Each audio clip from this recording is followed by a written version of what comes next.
Hi, I'm Tim, welcome to Watchbox, and thanks for logging on. We are waking up with watches. Today, I've got everything from sports watches to dress watches, simple and complicated, plus a Lange und Sohne fantasy camp. Everything here is for sale. Price is in the description. We're not available. Email tmosso@thewatchbox.com. Some of these pieces are special and are not offered on our website. That is your purchase and pricing inquiry line for any watch you see here on the show.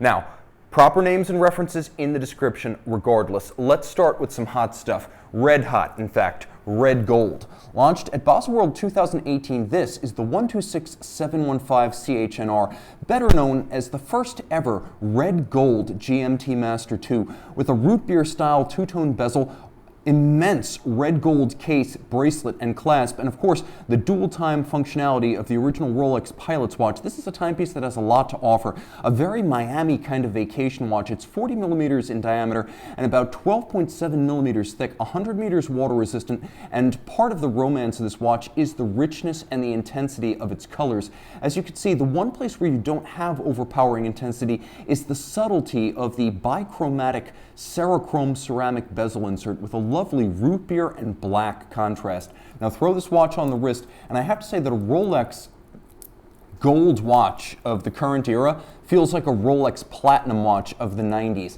as all of the solid links, end links, center links, the machined and milled clasp and the single fold with the solid case back, all of that combines to make this watch wear easily on a smaller wrist, as it hasn't truthfully gotten any larger than previous generations, but because of the squared off, broad-shouldered look of the super case, it does have a more imposing stance on the wrist, even as it easily clears a cuff. Now the timepiece, of course, features the 3-day power reserve, so you have caliber 3285 inside, so a big movement upgrade from previous generations of the GMT Master, and of course true dual time capability, setting the 24 and the 12 hour separately with bi-directional rotating calculator bezel. Now if you want to simplify, Rolex can do that too. How simple? How about Explorer dial Explorer? That's right. The traditional Tri-Arabics Explorer dial here in the 39mm reference. This is a post-2016 version with fully loomed Tri-Arabics. A lovely watch that cuts to the very heart of what's great about Rolex. Simplicity, precision, durability, and history. All of those things and the romance of a great story, as we know Tenzing Norgay, if not his boss, actually wore a watch of this style to the top of Everest back in 1953, I think, so that's quite a bit of history. The Explorer in its current form has been around since the Submariner, although we do know that the Explorer name dates back as far as the 1940s. On the wrist, this 2016 to present model wears beautifully, flatter and more compact than the Air King or the Milgauss. If you want to get your no-date Rolex fix, this is a great way to do it in a nice, broad, encompassing, handsomely cambered, and ultimately quite flat and tidy package. Still as accurate as any of the superlative chronometers, and of course 100 meters water resistant. This is the most elemental of the Rolex sports watches and the simplest of the canonical Rolex models. Now, let's say you want to stay simple, you want to stay brief with a paucity of adornment and spare us the Cyclops eye, but you want something that's a little bit more classically Rolex in the modern idiom. Well, that's going to mean some sort of a rotating bezel, and in the case of a 14060 no-date sub, this one is G series, you're getting the full package of a Prix Super Case Submariner, 300-meter water resistance, the post-D series COSC chronometer certified movement, and you're even getting the 93150 bracelet. So this is a bracelet that wears easily on the wrist. As you can see, old school Rolex pivoted end links, old school Rolex hollow center links, and of course a stamped oyster clasp. But note the clear definition of the stamped link profiles as well as the 5-point crown, a sign of a watch well worn, kindly worn, and rarely, if ever, refinished. A handsome modern Rolex watch from the 2010 model year. This is like a vintage Rolex of modern manufacture, giving you the best of both worlds with the old school Rolex look, feel, jingle, jangle, and of course the timepiece, a 14060. This is the heir to the original 1953 Rolex Submariner, as the Submariner date was an offshoot of the 1960s with the 1680. This is a timepiece that draws on the original imagery of the three-hand Rolex dive watch from the very beginning of the modern dive watch, which is a format that Rolex and Blancpain equally helped to define in 1953. Now let's say you want to go complicated, and you want to go way complicated. let's talk about the first of our monster Lange options. Launched in 2014 at SIHH, this was the first celestial complication from a Lange und Sohne of Saxony. This is as complicated as you get. Constant force remontoir d'égalité, big date, perpetual calendar. 14-day power reserve with a scrolling power reserve evident down at the base of the dial. The dial made of solid sterling silver with a triple overlapping Seifert scale. You could see the timepiece with a large seconds counterweighted needle style, alpha style blued hours and minutes. And then when you flip it over, you see wherefore lies the celestial complication. Now there is a lot going on here, as there is a 24-hour scale around the Earth, and you could see that the actual meridians extending from the North Pole slope down the flanks of the Earth. So you can actually line up the 24-hour scale on the outside ring with the location of your or any time zone on the planet, creating a 24-hour world time display. But at the same time, you have a moon phase display. Not only does the moon phase change, but the moon will orbit the Earth. So you see the position of the Earth, the moon, and the phase of the moon, as well as 24-hour time simultaneously. Now you may ask, where is the sun? Well, the sun is represented by the position of the balance, which is relatively unchanging in relation to these two. So the moon orbits the Earth as it changes phase, the Earth rotates, and the sun, ever present, beats away at 21,600 vibrations per hour. The monstrous proprietary caliber L961, the 096 with a 14-day power reserve manually wound with a hairspring-based remontoir d'égalité, so constant force constantly making its way to the escapement. When heavily wound or heavily unwound, you get the same amount of amplitude. Now this watch is truly massive. 45.5 millimeters, 16.5 millimeters thick, all in white gold. It's like an enormous precious metal hockey puck on your wrist, absolutely groaning with precious metal. 787 parts and 80 joules in this movement. It is the ultimate celestial complication from a Lange und Sohne, and a perpetual calendar, a world time, all of that plus a constant force. This is a truly special moon phase watch with a moon phase accuracy of 1,058 years. You're going to go a while before you have to reset that one. Now let's jump into a timepiece from a brand that is well loved here within the house, and it's an unusual combination of case size model and model spec, as this is the boutique edition FP Journe Chronomet Optimum in the rarely seen 42mm red gold case. So 42mm broad and flat at 10.1mm thick. This is a timepiece that represents the most accurate mechanical watch FP Journe can build. It has a power reserve indicator on the dial side, 70-hour power reserve, but for 45 hours it can run with constant amplitude thanks to Journe's own treatment of a remontoir d'égalité, a constant force buffer spring to ensure that no matter how wound, up to 45 hours power reserve remaining, you will get the same amplitude. Now note there is a scrolling seconds on the dial, and then there is another scrolling seconds on the reverse, and this is because the watch is relatively unwound. As you wind the timepiece, what happens is the constant force mechanism comes back into play. And after a certain point,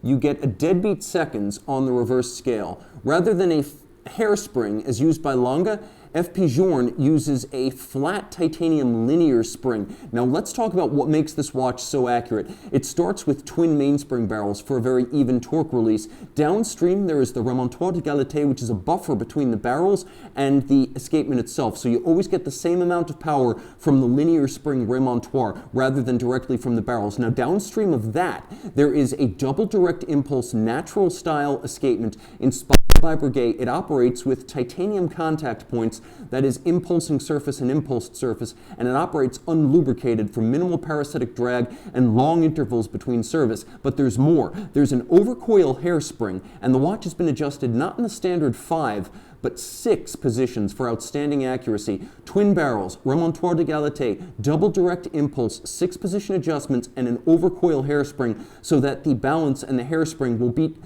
evenly, and the hairspring will breathe concentrically in any position. You can also see it is beautifully finished with 18-karat rose gold bridges and plates. This is what F.P. Journe calls his dream, the most accurate watch he can make using mechanical watch technology. It's big, it's bold, it's red gold. It's an intense combination of a black dial and a red gold case with a matching red gold movement. So you better believe that this watch is a fairly hefty assembly on the wrist.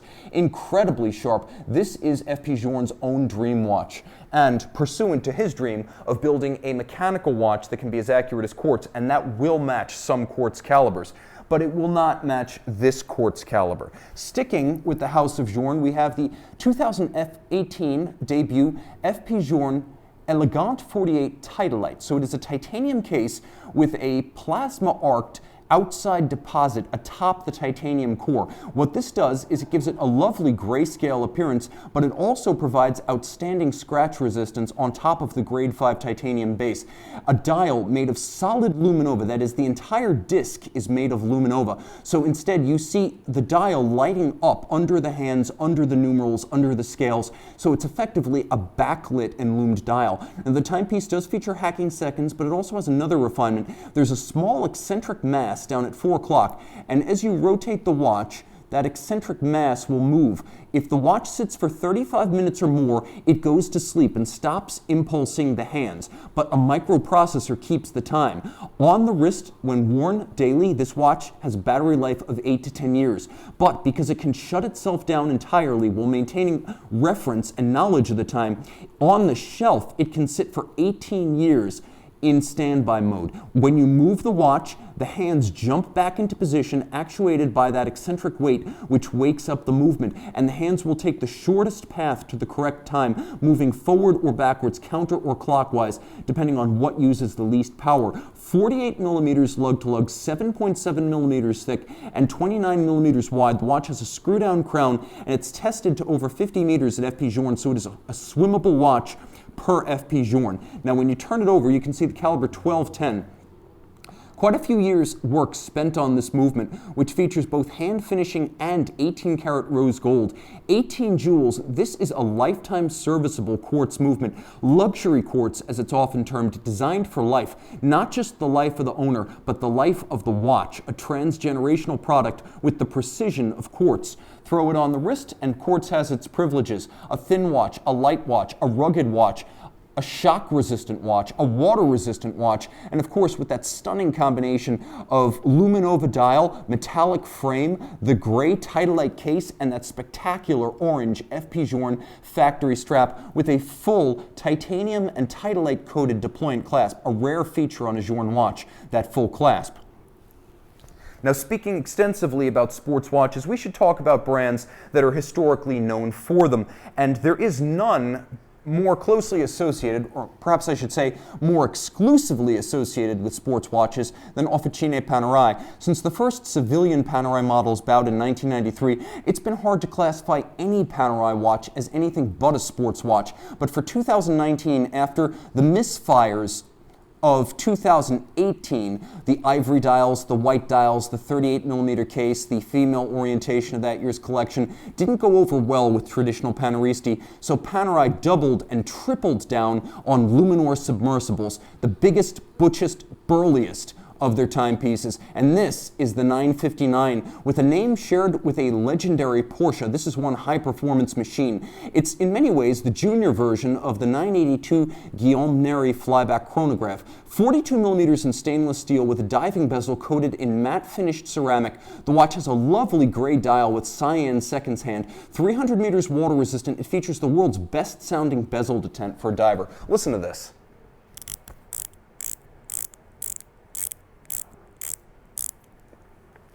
Man, that sounds like a marble statue in a wood chipper. This thing is absolutely mechanical, resolutely Panerai, and as you can see, 42 millimeters in stainless steel, unusually wearable for a Panerai Luminor submersible.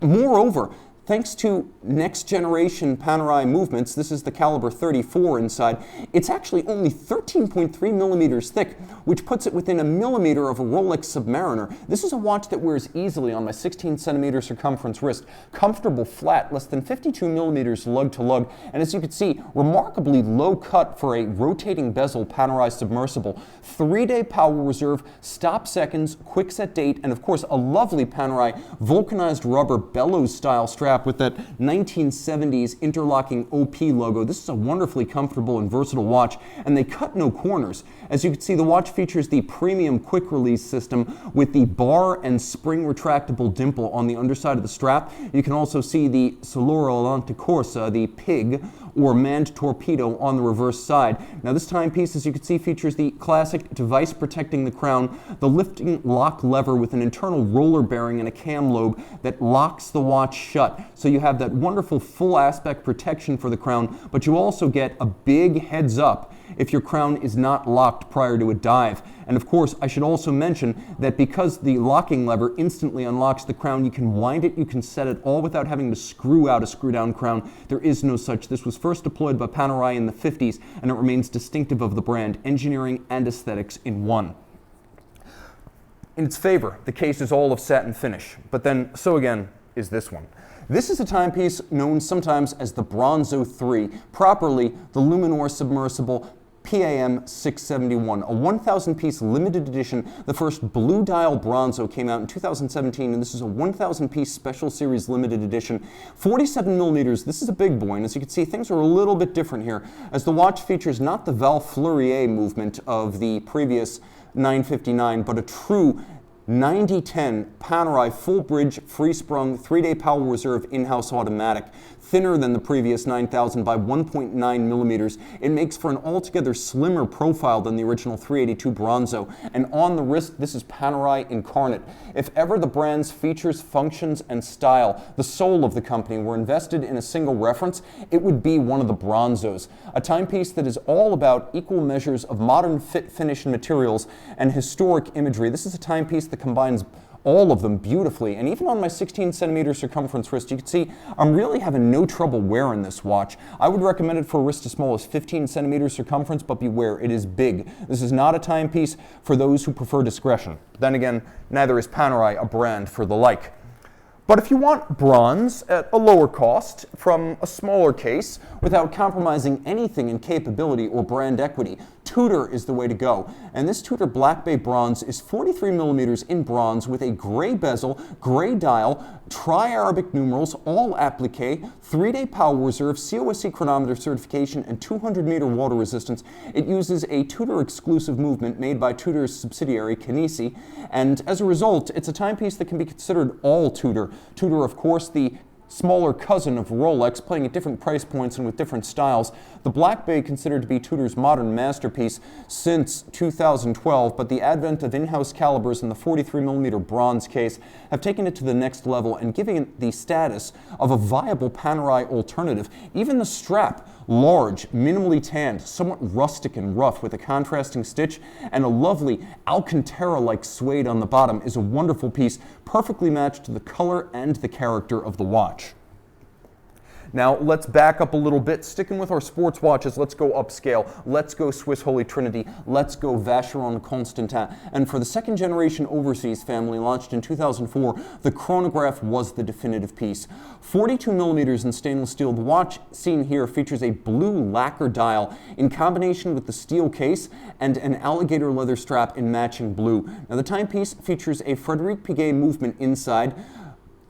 This is a 40-hour vertical clutch column wheel, high horology movement, hand-finished and adjusted in 5 positions, sitting inside a case made by Vacheron that endows the movement with both anti-magnetic protection thanks to a Milgauss-like inner case of iron and 150-meter water resistance. You can see the Italian naval training vessel, Amerigo Vespucci, on the back, and you can also see triple finish, circular concentric brushed around. The plinth around the ship is radial with a lapping machine laid out from an imaginary center point, and then the ship on a frosted base features polished, relieved sails, hull, and water beneath. The watch at 42 millimeters, some measurements were listed as a 42.5, whereas easily across the wrist. As you can see how the lugs turn tightly downwards. The bezel, the case, the lug profiles, all hand finished. You're getting a substantially handmade and hand finished watch. White gold hands, white gold indices, and of course a dial with an asymmetric and larger minutes register with the double-digit date up at 12 o'clock, a timepiece that is well loved. A lot of folks say that the overseas chronograph hit its peak with the second generation, and while technically the third generation is more impressive, the second generation is a better looking watch, and there's just no two ways about it. That's true. You can also see that the watch is nice and flat, less than 13 millimeters thick on the wrist. It easily slides beneath the cuff, and every Vacheron should at least be able to double as a dress watch, and the overseas holding up its end. Now let's talk about luxury sports watches, but let's up the ante. Now we're getting into Panerai-like size with Vacheron-like finish. The 2008 250-piece limited edition Audemars Piguet Royal Oak Offshore Singapore Grand Prix. Yes, that Singapore Grand Prix, Renault Sport. It features a stunning combination of red, silver, and black, with a brushed and polished octagonal stainless steel bezel on top of a forged carbon fiber case. You could see that the bolts in steel, rather than their usual polish, have been blackened for superb contrast. The dial, as you could see, gloss red lacquer with black sub-registers and white gold applique numerals. 250-piece limited edition. You could see the contrasting stitch with a racing glove or racing upholstery style perforated calfskin and a double stitch in contrasting red. Remember, we are in Singapore, the red dot. You could see on the case back, commemoration of the Singapore Grand Prix, and if you've been down by the Marina Bay Sands in Singapore, you've seen the Grand Prix circuit in or out of season. It's unmistakable with the Grand Prix stands, pit row, and part of the circuit constantly assembled. You can also see it's a combination of finishing just like the overseas on the reverse side, with a frosted center, a satin finished edge, and polished and relieved features showing the image of the circuit and the car at center. If you're an F1 fan, if you love automobiles, or if you're just into high-spec, high-tech, high horology, this watch delivers. 42 millimeters and light because of the carbon. It's 100 meters water-resistant with a 50 to 55-hour power reserve, and it does have the Audemars Piguet 3126 in-house caliber inside. This is a handmade watch of the highest degree, but make no mistake, like the Bronzo, this is no shrinking violet. This is a watch designed to be seen loud and proud. As loud as Formula One.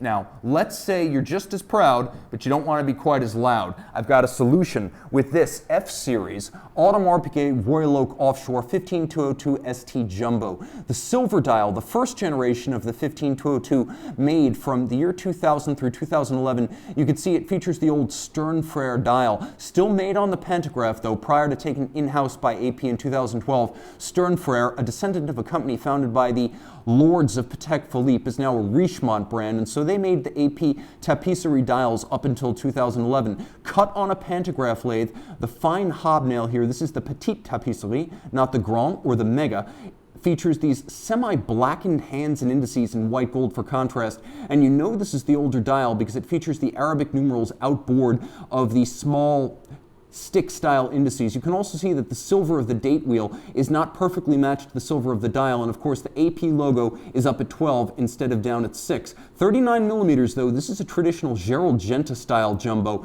as it features the correct case size and the monoblock case, as the case back itself has a display, but it has a single piece. There is no separate case back that pops off this watch. The mid case and the case back are all machined from the solid, and the crown as well as the dial and the movement are front loaders. You take the bezel off, there's a little sleeve next to the crown, and you slide it in or slide it out for service. That was Genta's original design to make this a water-resistant watch. Now, of course, being incredibly thin, it's only 8.1 millimeters, the watch owes a debt of gratitude to the Audemars Piguet built, but Jaeger LeCoultre conceived, caliber 2121, with that lovely engraved and beautifully beveled skeletonized AP logo rose gold rotor. This is a movement created in 1967 by Jaeger LeCoultre for Patek Philippe, Audemars Piguet, and Vacheron, only ever used by the Holy Trinity, never by Jaeger LeCoultre. Today, AP builds and finishes this movement in-house. And if you wonder why these watches are so rare, it's not the dials, it's not the case, it's not the bracelet, it's this movement. Production is slow, finish is traditional, detailing is exhaustive. 19 17,800 vibration per hour beat rate, and it has a 40-hour power reserve. Note that there's a ring that runs all the way around the movement, as there's a weight to the rotor in gold, but the rotor itself goes all the way around, suspended on 4 ruby rollers that prevent it from crashing into the bridges and the plates. This movement, without the date, only 2.4 millimeters thick, enabling this watch to be razor slim on the wrist. Throw it on the wrist, and this king of Royal Oaks wears flat, wears broad, and is actually a perfect match to my white shirt today. You can see there is no problem cuffing this watch. And though a 39, it wears more like a 40 or a 41 on the wrist. Supremely flat, comfortable, stylish, immune to planned obsolescence or obsolescence of any kind. It will look just as good at its 100th anniversary in the year 2072. Now, speaking of timepieces that will look just as good a century hence, let's take a look at a design that draws intensely on the first 10 years of the 20th century. This is the Jaeger LeCoultre Master Ultra Thin 1907. This is a watch that launched at SIHH 2014 and it pays tribute to the famed Jaeger LeCoultre, I believe it was the caliber 145, designed by Edmond Jaeger and built by LeCoultre, the fabricator. The movement was extraordinarily slim, producing knife-edged pocket watches, and this 1907, only 4 millimeters thick with knife edge, built by the people who build JLC's Grand Complications, because constructing and regulating the caliber 849 inside the case is as difficult as assembling and tuning a minute repeater. Solid case back to prevent the watch from flexing and popping the crystal. It's assembled like a sandwich, and you can actually see the screws on the reverse side that bind the underside of the lugs to the bezel. Extraordinary fabrication for a watch of extraordinary proportions. 39 millimeters in red gold. It wears easily flush and flat on any wrist and under any cuff. The movement only 1.85 millimeters thick. Throw it on the wrist and you can see this is next level thin watchmaking. Of course, in 1994, JLC launched the 849, and it's a descendant of a movement created in the 1950s for Vacheron and Audemars Piguet, which described it as the reference 1003 and 2003 in its original form. JLC made it only slightly thicker, 185 millimeters thick versus 165 for the big 2. So this movement is everyday wearable and rugged enough to sit on your wrist full time. I owned this movement in a 34 and I can attest to both its precision and its everyday driver qualities. In red gold, this is as flat as a watch gets, as it's almost not there. This is a truly spectacular timepiece. But if you want the most iconic of Jaeger LeCoultre designs, you want a Reverso. And if you want a Reverso, they don't come any better, finer, or more bewitching than the chameleon dial of the stainless steel 2018 Reverso Tribute Small Seconds. I can tell you that this dial, which looks eggplant purple on camera, is in fact metallic blue when you see it with the eye. As soon as the studio lights with their high percentage of yellow light come in contact with that dial, it turns purple, and it will be a different shade of blue or purple in every light. 27.5 millimeters by 46.5 millimeters lug to lug and 8.6 millimeters thick. This is a marvel that represents the best of Jaeger LeCoultre design, as the Reverso has been the icon of the brand since the first model rolled out of Le Sentier in 1931. Originally conceived as a sports watch with a metal face on one side to protect from polo mallets and the vulnerable crystal on the other side for telling time. Today, the watch is not so much a sports watch as a all-arounder, a dress watch, a sports casual watch, and a timepiece that preserves its original party favor, the rotating case. And as with the original, nothing but metal on the reverse side, no longer to shield from polo mallets, but a canvas for either enamel, lacquering, engraving, or simply bewitching and befuddling your friends who will try to figure out what exactly is on your wrist. Manual wind, manufacturer caliber, 822 free sprung, manual wind, 45-hour power reserve. The case alone features 50 components. And as you can see, a handsome sunray finish on the underside of the chassis with a satin finish on the reverse side, and a feature that was new back in 2016, the 85th anniversary of the Reverso. You can see that the case back itself is cambered and arced to wrap around the wrist. You can also see there are quick release pull tabs on the underside of the strap, and then there is actually a quick release button on the clasp, so you can remove the strap and the clasp without use of any tools. This is as good as it gets in terms of Jaeger LeCoultre design. You can find more complicated. You cannot find more pure. That said, if we're monuments men collecting the one big watch that represents every brand, from the folks in Solothurn, in Grenchen, the Breitling Navitimer. This is the icon.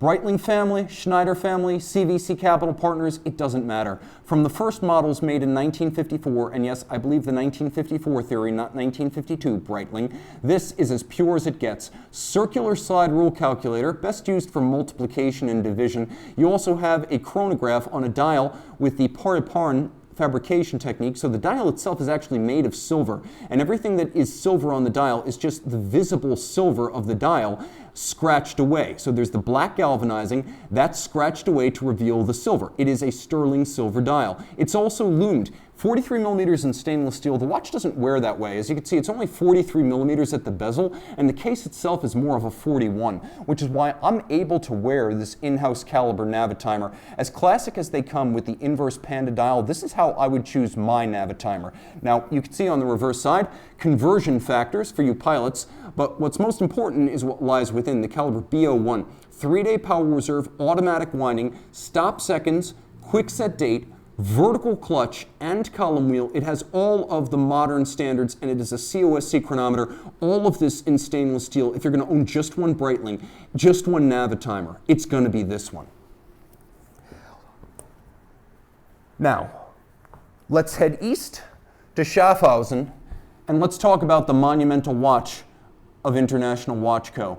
You can see this model launched in 750 pieces, 43 millimeters in stainless steel for 2015. This was the 75th Anniversary Portugueser. This is a timepiece, reference 5102-05, that represents a true reference to the original 325, which was the original Portuguese. Now, I know you're probably doing some math in your mind and saying 1939 to 2015 is not 75 years. Just go with it. It's press the I believe button. It's not the Anniversary 76. They're calling it the Anniversary 75. Tri-Arabic numerals, small seconds, matte black dial, a slightly lime-covered chaptering outboard, and the lovely leaf-style hands. You can also see that the watch features the vintage International Watch Co. rather than IWC Schaffhausen script, and the timepiece is only 12 millimeters thick. It does feature a beautifully disguised date window down at 6 o'clock, so it doesn't give up utility, quick set date, and hacking seconds, but you would be surprised how much is going on the reverse side of this watch. First of all, case back power reserve indicator for the 8-day manual wind power reserve. 5-position high horology adjustment, free sprung, 28.8 beat rate. This watch features the caliber 59215, derived from the 50,000 series automatics. But whereas the automatics are 7 days, these are 8 days in the manual wind form. And being only 12 millimeters thick, it sits nice and low on the wrist. IWC using a generously cambered box section sapphire to give the watch the look of a vintage plexiglass on a vintage reference 325 Portugieser. Whether you call it a Portuguese in English, or you use the native German of Schaffhausen and call it a Portugieser, what is undeniable is that this watch has an unchanging, immutable appeal. Classic lines, classic dial, undying love among the IWC faithful. And for those who only own one IWC, this is inevitably the watch that you will collect to put alongside your Rolex Submariner, your Breitling Navitimer, your Speedmaster Moonwatch, and your JLC Reverso.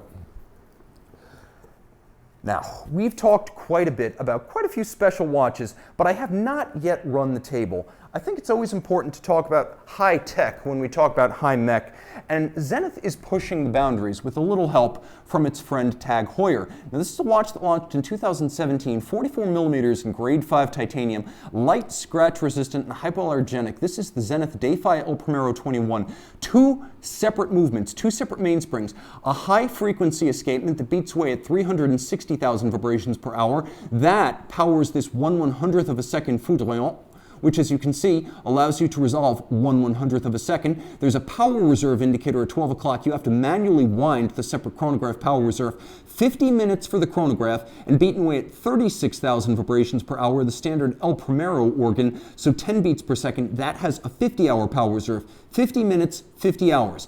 Now, automatic winding, you actually do have a winding rotor for the time of day, the standard El Primero 10 beat per second. It is a COSC certified Swiss chronometer, and it features a refinement that you will not find on any other El Primero, and that is a stop seconds function. Not necessarily for the chronograph, that runs independently, but for the time telling functions. 100 meters water resistant, this Foudroyant chronograph chronometer has all of the toys, and you might say this case looks a little bit Hublot, but I object. This is actually the form of the original Zenith Dayfi series from the 1970s. Google vintage Zenith Dayfi and you'll see exactly what I mean. Now the timepiece wears easily.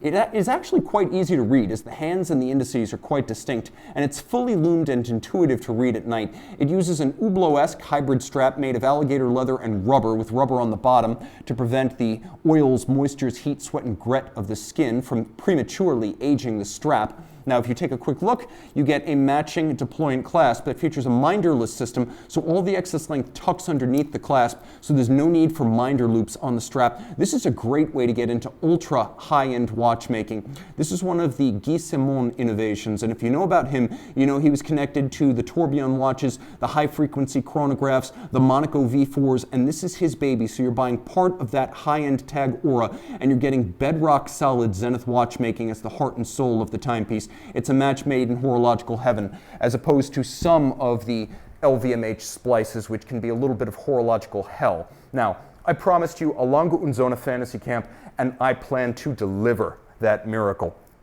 Let's take a quick look at one of the sexiest three-hand watches you will ever behold. 200 pieces in rose gold with a white vitreous enamel dial. This is the 200-piece 2009 limited edition Richard Lange pour le Merite. And for those of you who know the Lange lingo, you already know what to expect. So the lingo goes like this: Richard Lange, a reference to the watchmaker and scientist, a scion of F.A. Lange. So you have the radially arrayed Roman numerals. That is Richard Lange. But it's also a line that is a showcase for engineering, meaning pour le Merite, the second part of the design, occasioning a fusee and chain. 636 parts in a chain over 20 centimeters long. It is 1/4 of a millimeter wide. 1/4 of a millimeter wide, but able to suspend vertically 2 kilograms. Now, as you wind, you can see how the chain moves across the top from the barrel to the fusee, and the way it works, this is the second Lange und Söhne constant force device on the table. The first was the remontoir hairspring. That is a more modern system. This is descended from pocket watches.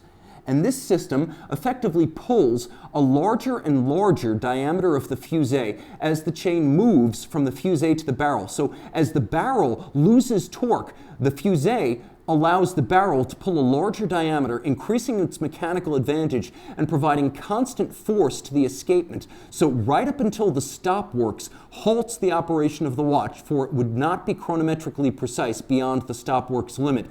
You will have constant amplitude, excellent timekeeping, chronometric precision, and fidelity to the principles of Richard Lange. So you have that system with 636 parts just in the chain. Otherwise, golden-hued nickel, copper, zinc, German silver bridges, freehand engraving run amok, as you can see, not just the half bridge, but also adjacent structures. And of course, on the dial, that lovely, bottomless, glossy, gleaming, vitreous enamel white dial with little red quarter indices. This is as good as it gets. Red quarter indices, white dial, black numerals, and blue alpha-style hands. And yes, hacking seconds, 5-position adjustment, superb chronometric performance, and the watch is 40.5 millimeters by 11.6 millimeters thick, so it sits low cut on the wrist, elegant, hiding its complexity and its refinement beneath a veneer of simplicity, and that veneer of simplicity made of vitreous enamel on a solid gold dial base.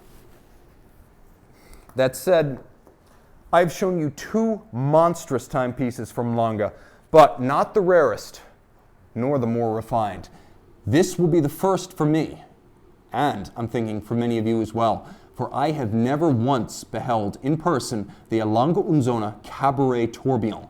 46.5 millimeters from lug to lug, by 29 millimeters across, by only 10.3 millimeters thick. This, a watch launched in 2008, right into the teeth of the global financial crisis, might be the rarest Lange Tourbillon timepiece. Yes, even scarcer than the original Pour le Merite Tourbillon. Crafted of platinum with a sterling silver gray dial featuring a ruthenium coat, the watch features a power reserve indicator, a 120-hour power reserve. We'll get as close as we can. Harrison's going to help me out here. There is a tourbillon regulator on the dial side, and you can see that tourbillon pirouetting. Let me make sure I've wound the watch sufficiently because It does require a little bit of persuasion. you could see that tourbillon pirouetting underneath its black polished bridge. Now what also sets this tourbillon apart, I'm going to do my best to catch it here, is the fact that it features a diamond capstone on both sides of the tourbillon staff. So you have a diamond on the top, a diamond on the bottom, a fully black polished tourbillon bridge and cage, and check this out. When I pull the crown, hacking seconds on a tourbillon. There is a small second subdial adjacent to the tourbillon, and you can see that the tourbillon does stop until I push the crown back down. And this is not merely the L961 from the Lange 1 tourbillon. No, this is a properly shaped and sized caliber L042. You can see double freehand engraving, and unlike the 3-day power reserve of the Lange 1, this watch features a 5-day manual wind power reserve. Again, being an expensive watch, a complicated watch, a conspicuous watch, launched at the worst possible time for that kind of product, this is one of the rarest Lange timepieces in existence. By my estimation, only a few dozen exist. Let me try to get you the best view of that tourbillon. There you can really see it quite well.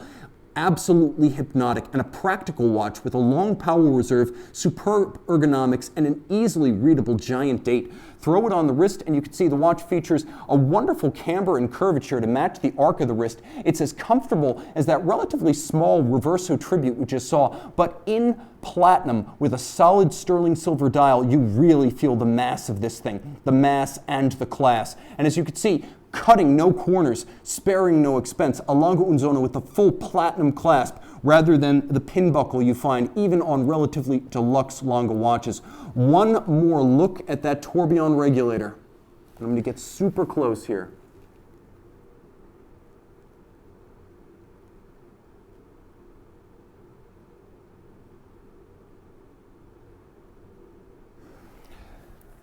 Wow, I gotta end with that one, guys. I got nothing else for you. From that, only denouement. Remember, prices, names, references for all these watches in the description, unless they are exclusives to the show that will not be on our website. With some of the Journe and the Lange, that is the case. You're gonna wanna email tmosso@thewatchbox.com for purchase and pricing details. Guys, thank you so much. Thanks to my crew, Harrison on the camera, Sean on the switcher, Time Out, Tim out, and thanks for logging on.